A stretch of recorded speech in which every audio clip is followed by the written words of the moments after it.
Review of housemates cinema చూసిన తర్వాత cinema నాకు నచ్చింది. ఎందుకు నచ్చిందో రివ్యూలోకి వెళ్ళే ముందు మీ అందరికీ తెలిసిందే, నేను మళ్ళీ కొత్తగా చెప్పక్కర్లేదు. ఫస్ట్ టైం మన ఛానల్ని విజిట్ చేసినట్లయితే సబ్స్క్రైబ్ చేయండి, పక్కన ఉన్న గంట సింబల్ మాత్రం క్లిక్ చేయడం మర్చిపోవద్దు. సో ఈ సినిమా అయితే తెలుగులోని ఆల్రెడీ అద్భుతం అనే సినిమా ఉన్నారు కదా, అంటే తేజ సజ్జ గారు అలాగే శివాని రాజశేఖర్ నటించిన సినిమానే same as it is copy కొట్టేసి పేస్ట్ చేసారేమో అనిపించింది. అంటే సేమ్ కాన్సెప్ట్, కానీ కథ మాత్రం చిన్నది మారుతుంది. అక్కడ లవ్ అయితే ఇక్కడ ఫ్యామిలీ అంతే.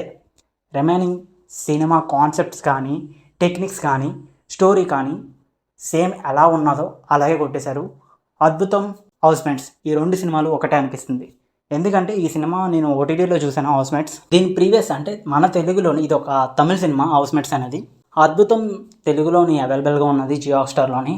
బట్ ఆ సినిమా చూస్తే మళ్ళీ ఈ సినిమా చూసారనుకోండి హౌస్మేట్స్, సేమ్ ఒకేలాగా ఉన్నాయి ఏంట్రా ఈ రెండు సినిమాలు, డైరెక్టర్లు ఒక్కలేనా లేదంటే ఎలా కాపీ కొట్టారు అని అనిపిస్తుంది. నాకైతే అలాగే అనిపించింది. కానీ సినిమా బాగాలేదని చెప్పను. స్టోరీ వాడుకున్నా అక్కడ లవ్ గురించి వాడుకుంటే ఇక్కడ ఫ్యామిలీ గురించి వాడుకుంటారు. స్టోరీ ఒకటైనా సినిమా తీసుకెళ్లే విధానం మాత్రం మార్చారు. సో నాకైతే హౌస్మేట్స్ సినిమా నచ్చింది. స్టోరీ ఇంకేంటంటే స్టోరీ మొత్తం రివీల్ చేయను. హీరో ఒక కొత్త ఫ్లాట్ కొనాలనుకుంటాడు. ఫ్లాట్ కొన్నాడు, కానీ ఒక ఫ్లాట్ కొన్న తర్వాత ఆ ఫ్లాట్లోనే ఇంతకు ముందే ఎవరో ఉన్నారు. వాళ్ళ స్టోరీ ఏంటి, హీరోకి ఎదురైన సిచ్యువేషన్స్ ఏంటి, అంతే. చాలా సింపుల్ స్టోరీ. చిన్న లాజిక్ని ఉపయోగించుకొని ఈ సినిమాని తీశారు. డైరెక్టర్ తెలుగులోని ముందుగానే అద్భుతం సినిమా చూసి ఈ సినిమాని రాసుకున్నారేమో. అక్కడ లవ్ని తీసేసి ఫ్యామిలీని పెడితే హౌస్మేట్స్ అవుతుంది. సో పేరుకి తగ్గట్టే సినిమాలోని ఎలిమెంట్స్ని సిచ్యువేషన్స్ని క్రియేట్ చేసి చాలా సింపుల్గా చెప్పాలనుకున్నది. రన్ టైం కూడా చాలా తక్కువ బట్టి అసలు ఆ సినిమా ఎలా ఎండ్ చేస్తారామో అనుకున్నాను, కానీ ఎండ్ చేశారు. చాలా బాగుంది. ఒక గుడ్ మెసేజ్ తోటి సినిమాని ఎండ్ అయిపోతుంది. ఓవరాల్గా ఈ సినిమా రివ్యూ చెప్పాలంటే ఫస్ట్ హాఫ్ బాగుంది, సెకండ్ హాఫ్ బాగుంది. ప్రతి క్యారెక్టర్ కూడా వాళ్ళకి ఇచ్చిన రోల్స్లోని వాళ్ళు బాగానే పర్ఫార్మెన్స్ చేశారు. ఈ సినిమాలోని పాటలు మాత్రం తెలుగులోని అసలు డబ్ చేయలేదు.